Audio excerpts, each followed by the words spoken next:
Hi everyone, I hope you all are doing well and staying safe and healthy. This is Radhika here again, and this video is going to be about understanding your role as a narcissistic person's spouse or division of children within a narcissistic family.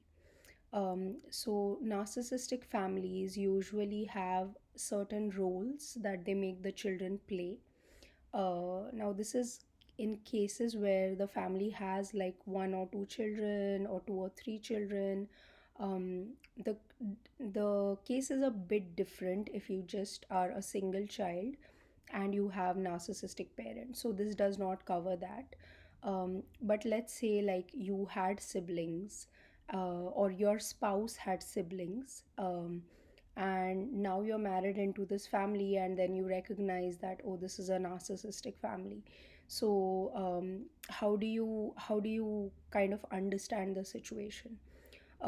So every narcissistic family has certain roles that they make the children play.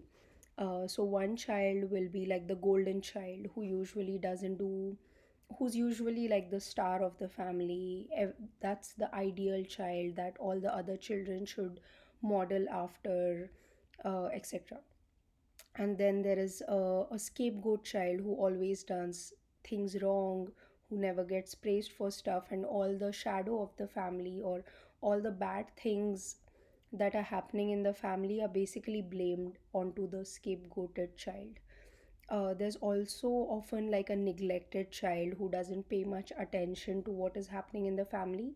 Basically, they disassociate themselves from the family to a big degree. Then there's also like the funny child or like the clown of the family. So this person's responsibility is also always to make like the situation very light, take it easy, and if there's something like bubbling up in the family which is like a main issue of the family, this child's responsibility is mostly to kind of relax the atmosphere and make it easy, so that things don't get too heavy, where they actually have to sit and look at certain dysfunctions that they might have. um, and then also there's this division based on if both the parents have certain degree of narcissism, like one is an overt, one is a covert.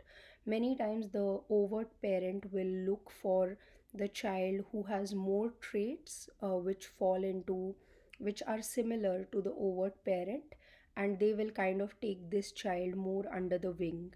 So they will be like their favorite child, and then the other parent will choose the other kid. So what narcissists do is like they use their kids like soldiers, in their own ego fights against each other. So to a certain degree, if even one of the parents is not conscious or is not mature, emotionally mature, they kind of pit the kids against each other. So this can be very overtly done, or it can be done very, very covertly, behind the scenes. So it's not out there, but it's very subtle, and the levels of subtlety differ.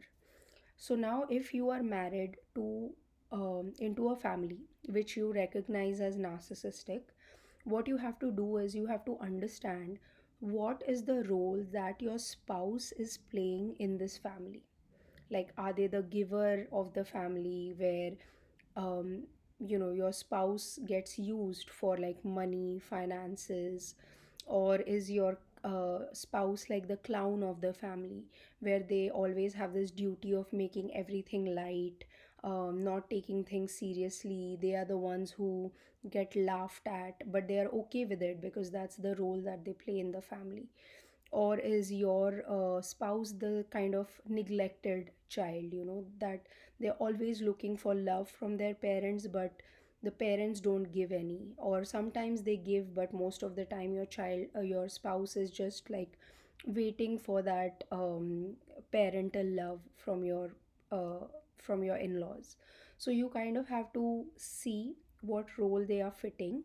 And one rule of thumb that narcissistic families usually follow is that if your spouse is playing a particular role, you have to be okay with them playing that role. Like if you point it out to them that hey, this is not right what's happening with you in your birth family, and the narcissistic family senses that oh, their child is changing now. So maybe like in the beginning of the marriage, every day the parents would call the son, and the son had to spend like 1 or 2 hours on the phone every day, like counseling them or talking to them or planning with them. So it's enmeshment, right? The family has still has your spouse enmeshed into them. Then if you point this out and if you say that why are you spending like the 4 hours that we get, why are you spending 1.5 hours out of that with your talking on the phone with your family, why can't you give it to me? Like if you try to claim that time, or if you try to even point it out to them and say your spouse actually starts seeing this dysfunction and slowly changing it, then the narcissistic family will have a reaction to that. And in the reaction, they might try to isolate you, or they might try to scapegoat you, run a smear campaign, spoil your reputation, etc. So basically, the unsaid contract that they have is that if we have put our children in a dysfunctional state, we want them to be in that dysfunctional state. And if you kind of go against it, you will find yourself being at the receiving end of all these things like isolation, smear campaign, etc., etc., scapegoating basically.